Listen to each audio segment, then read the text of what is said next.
Hey everybody, this is mediacube podcast. Ivan and Roman are here. Hi. And today we're going to discuss a pretty exciting topic, I believe, that each and every one of you would like to know how much money you can earn being a YouTube creator. Is it really possible not to be taking any other job rather than being a YouTube creator? How you turn monetization on, how a channel can be demonetized. Today we're talking money, finance. Right, so let's start from the very beginning. Say I'm a beginner creator, and how many subscribers you need to have to turn monetization on? Yeah. How big you have to be? Yes. Currently, you need to gain at least 4,000 hours of watch time and get to the mark of 1,000 subscribers. So this way, you show YouTube that you are delivering your content on a regular basis. That you've been doing some effort to reach this point, and then they can kind of award you with this opportunity to monetize the videos. Right, but do they do it automatically or you have to apply? Yeah, somehow? so as soon as there are certain counters over there, and you can track how many watch time you've gained so far, how many subscribers you've got, and after that you should apply, and the application procedure can take up to a month or even more. But normally it's like from several days to several weeks. All right, if you're subscribed to a YouTube multi-channel network, does it make process easier or quicker? Sometimes, but not really much. Yeah. Okay. So my next question would be about the amount of money that you can earn being a YouTube creator. Like, as far as I know, it depends really on the country that you're actually in. CPM. It does. Yeah. Let's talk this one. So the CPM rate depends on the country your audience is from, and it pretty much depends on the volume of the market, of the advertising market over there, and on the density of ad breaks that can appear in a certain video. And the more advertisers there are in the country, the more ads your audience will be shown. Right. And CPMs are higher. And CPMs are higher. What is a CPM? Maybe there are guys out there who just don't know this abbreviation. Yeah, CPM is a cost per mil, that amount of money that you can get from 1,000 ad impressions in your content. Right. So what countries are the richest in terms of CPMs? I think on the first place it's Japan, USA, definitely. All the tier 1 countries like Great Britain, Australia, Canada, European countries, especially Scandinavian ones, Finland, Sweden, Norway, Denmark, Germany, France, and so on. Right. Still, let's say I live in the United States, and I would like to start my channel. How big I have to be in the United States to get, say, $5,000 per month, only from monetization, only from programmatic ads? Yeah. Well, it also depends on the niche you are in, because sometimes your audience can differ from the point of view of its age, of its interest. And for example, if you do content about cars, about something like electronic, maybe gadgets, etc. The richer the audience is, the more money you will get, because the ads that they will see, those ads are going to be with bigger budgets, with bigger CPMs, etc. Yeah. So let's imagine we have a creator who makes phone reviews. He has 1 million subscribers, lives in the United States. What his or her income would be? Well, the number of subscribers will not really much affect the amount of money that you might get, because it all depends on the number of views and on the length of your content. Why then all the guys on YouTube at all times ask everybody, ask their audience to subscribe. I Precisely think, to subscribe. You need to subscribe to because you are making it more attractive for advertisers. You as a man who's dealing with the branded deals, etc. Right. You know how it works, and you know it much better than I do. And you see that But the number of subs. mostly advertisers pay attention to views rather than subs. I mean, if an advertiser is new in the market and knows nothing, then probably he or she would pay attention to subs. In all other cases, if an advertiser is an experienced marketologist, then definitely he or she will pay most attention to number of views rather than subscribers. So, I would say that subscribers are important from the point of view of further development of the channel, because when a person subscribes to a channel, it means that the recommendation system is going to show more videos from your channel to this particular user. And it means that when someone uploads a video to the platform, it needs to show the algorithm that it's interesting enough and it's engaging enough to promote this video to a wider audience. So subscribers are important from this point of view, right? But not on the total amount of views that the video is going to have. So, for example, if you have 1 million subs, and but your videos gain 300,000, 400,000 views, it's pretty much okay for the niche where the channel is right now. Right. But yeah, you need to focus on the number of views in the first place and on the length of the content that you produce. Right. Gotcha. Because the longer the video is, if the video is longer than 8 minutes, you can put several ad breaks in it. And as many ads your audience will see, the more money you will get. So it's just like... So there's no definite figure, like, say, all right, you're a YouTuber living in the United States, making content about phones, and you have 100,000 views average. How much will you get monthly? Let's stick to the number of 1 million views. Right. Okay. And as long as your video is longer than 8 minutes, and you can put several ad breaks in it, for example, 3 or 4 ad breaks. If your audience is mainly from English-speaking countries, tier 1 like US, Great Britain, Australia, Canada, you're going to get from $1 to, I think, even $6,000 or $7,000 per 1 million views. Right, great. Now let's talk about demonetization. Yeah. Why can it happen? What could be the main reasons, the basic reasons for your channel to get demonetized? Because for many YouTubers, this can be a really huge issue. Yeah. I mean, some of them just don't know the rules, and they're really big on YouTube, and they work just as YouTube creators, don't have any other jobs. So really, for them, it can turn out to be a huge issue, a problem. Yeah. So let's tell everybody what you should not do to monetize your content. Yeah, there were pretty many situations where big advertisers were leaving the platform in different years, and it was a big issue for YouTube, and they had to find a solution to bring them back. And in this case, they created even this separate set of rules that are only about monetization of the channel. Your content can still be within the frames of fair use, but you cannot monetize it due to the reasons that it cannot be monetized from the point of view of monetization policies. Right. So what are the content types that cannot be monetized at all?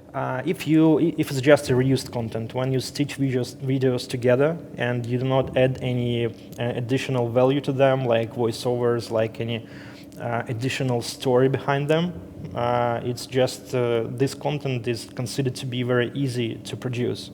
That's why YouTube tries to discourage such creators who just make kind of auto-generated content. That they call it like that because it's very easy to produce. It's not okay for advertisers to bring the ads to the very simple type of content. They prefer to see their ads next to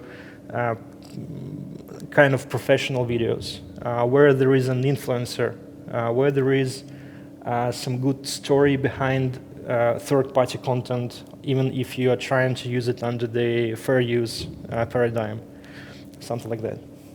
Right. What about kids content? Yeah, it's been another big issue. But still, kids content is a very popular niche where pretty many creators are going to this field and they try to create channels there. But still, you need to mark your content as made for kids because the viewers of this content will not see personalized ads. They will not have pretty many functions that other channels have on YouTube, for example, end screens, info cards, anything that is connected with the normal flow of viewing session. Because they, under certain laws, they need to, YouTube had to introduce a specific feature when you have to mark your content as made for kids or not made for kids. Right. Imagine your channel gets demonetized. Yeah. What's your further steps to monetize the channel back? Well, when the channel is demonetized, you will see the reason why it was demonetized right in your Creator Studio. And when you see the reason, you can understand why it was demonetized. For example, when it's about pranks, and your entire content is about pranks, so it's very possible that you will not get monetization back, because it's now it's very big issue, because it was always good type of content that was available for many creators, and now it's just in the majority of cases cannot be monetized because it's considered to be harmful and dangerous to reproduce or just to be on the platform. Right. Got you. Are there any other types of income that a YouTuber may be getting? YouTube is always trying to diversify the types of paid features that they make available for YouTubers. Currently, when you are live streaming something, you can collect money from Super Chat. It's when someone is trying to leave the comment and make sure that the streamer will see it, so we can pay a certain amount of money, and it will be, and this comment will be pinned in at the very top of the chat, and it will stay there for a certain amount of money, so a certain amount of time, depending on the amount of money you've paid for it. You also can send during live streaming certain, they're called super stickers, and you also can pay for them, and they will also stay on the top for some time. This is one type of monetization, donations. I wouldn't say that it's donations. It's just super chat. It's available during premieres and during the live streaming. All right. Any other? It's sponsorships. So you can create certain levels for different kind of sponsors, and give them additional perks that you can share with them, only with them. So you will have the functions inside your Creator Studio when you can add some content specifically for the sponsors of different levels. And it's like a monthly subscription, but to a certain channel. A part of YouTube Premium, which is also one of the features available for monetization, because the ads revenue is divided into the revenue from ads themselves and into the subscription that is called YouTube Premium. So, and YouTube Premium feature is very popular in those countries where the market is overloaded. The ads market is overloaded, because when you see the ad break and you will get 2 ads, one after another one, within one ad break, and it's just, sometimes it makes you nervous, and then you just want to pay. Yeah, not to see it. Yeah, to pay a subscription, not to see these annoying ads, and that's why it's very popular in the US. It's very popular in the countries where the advertising market is very tense, so to say. Right. Any other? The merch shelf that is also available in the US in the first place.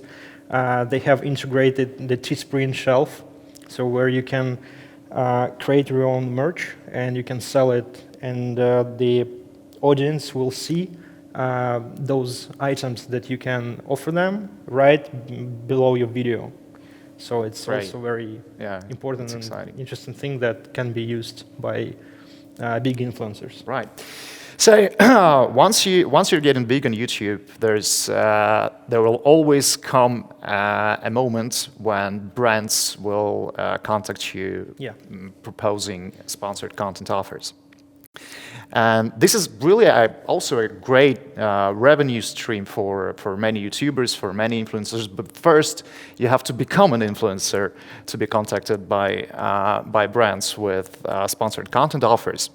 So the main thing that needs to be discussed here is that first and foremost, your contracts for sponsored content need to be organic and somehow connected with what you do, what you do on YouTube. Like if you review mobile games, it's quite natural and organic and right and correct that you would from time to time make a promo of a mobile game.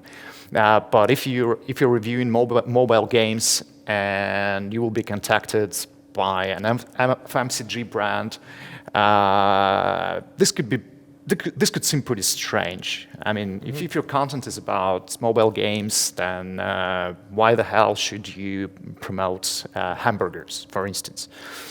So this is, in terms of branded deals, this is very important to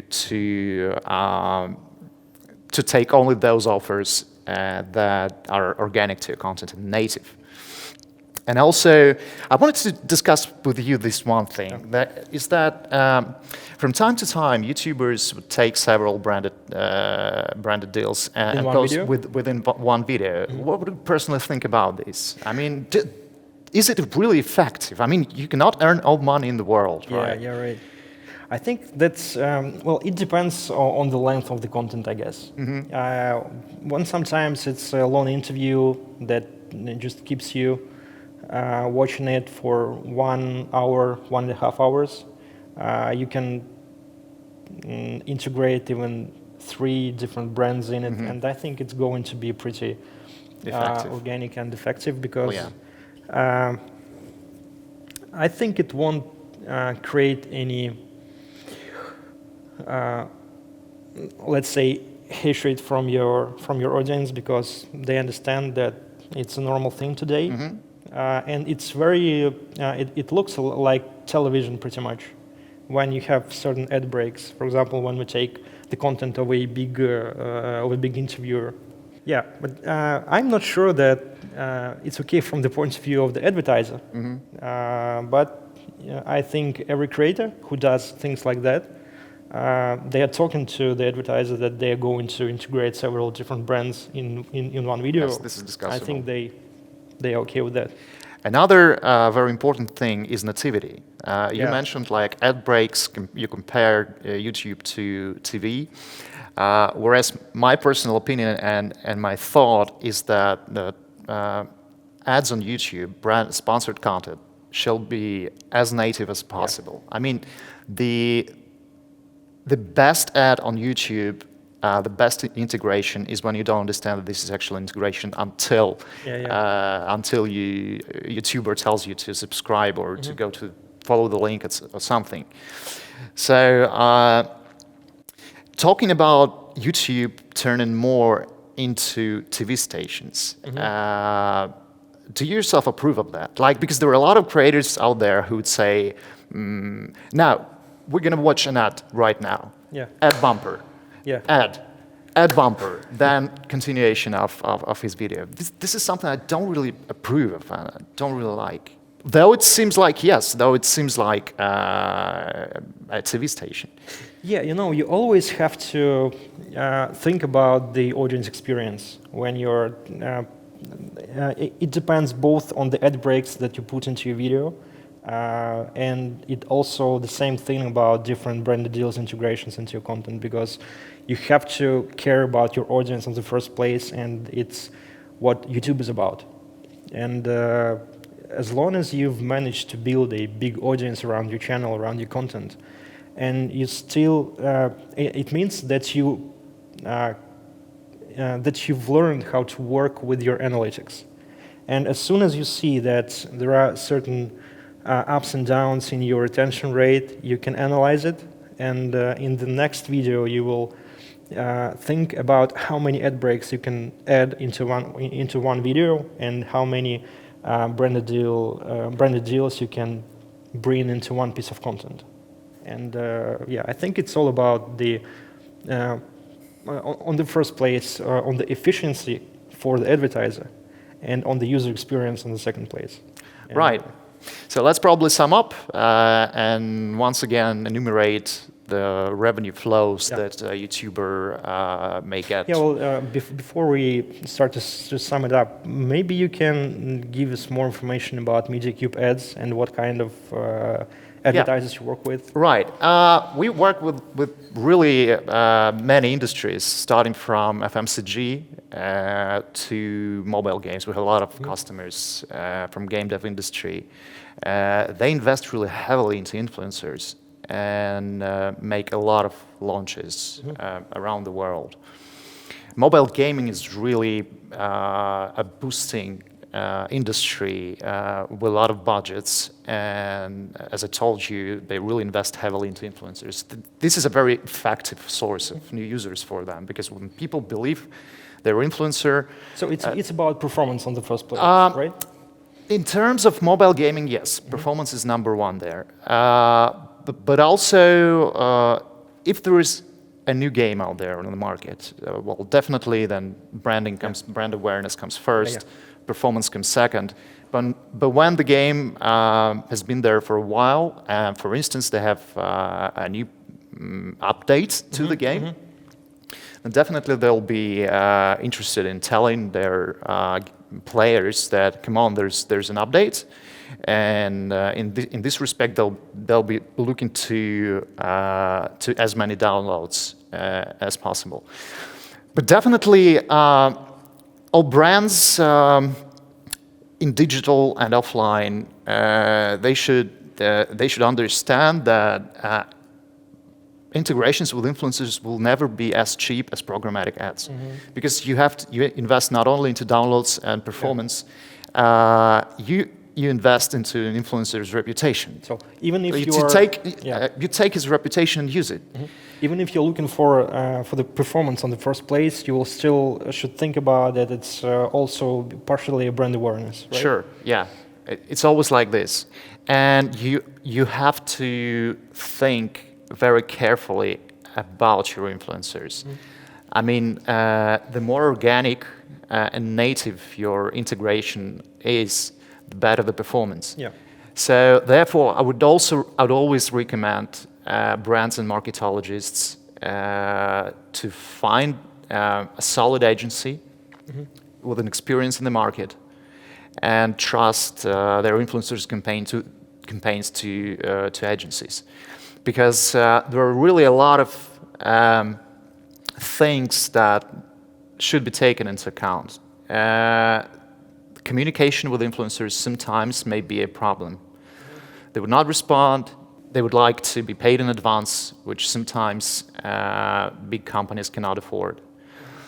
So therefore, an agency really solves a lot of issues for brands in terms of communication with influencers and delivery of the result. Because sometimes you really have to, like, write 10 emails to an influencer, like, where's my draft, where's the video, come on, like, you have to be his friend, and marketologists in big companies can hardly ever have time for this. Whereas an agency would always, like us, would have a team of community managers who are good pulse to many influencers. Like they know them, they communicate, they drink beer together if they live, say, in the same city. So I would always recommend to make influencer launches with agencies. Well, for example, there is a kind of a new brand that is going to expand their reach to YouTube influencers. So what are top 3 features that are about good influencer marketing agency? Could you name 3? Well, first, I would put response time. Second, communication skills. And number 3, creativity. By creativity here, I mean that a good influencer marketing agency with an experience in the industry would always try to recommend a marketologist their own perspective and vision of the campaign, of the creative part, of how it will be better, how the integration will be better with this or that influencer, because guys in the agencies usually know the influencers. They know what will be effective. They have their experience. They say there is a guy named John on YouTube, and like an agency would, if they are experienced, they would know that he performed well with mobile games. He performed not that well with sneakers, whatever. So they have this experience, and they would always recommend marketologists the most relevant and effective guys. So it's like partially proactive approach to the call it this way. Right. So let's sum up. Once again, enumerate the points of how a YouTuber can make money. So these are on the first place, programmatic ads. On the second place, it's super chat and super stickers during the live stream and during premieres. On the third place, it's sponsorships. YouTube Premium is also a part of the revenue that is generated by the YouTuber. And branded deals. Yeah, right. A lot of ways. Use each and every one of them. And merch. Always forgetting about merch. A lot of ways, guys. So use every opportunity for your creativity to be paid off well. It was mediacube podcast. Roman and Ivan. See you soon. See ya.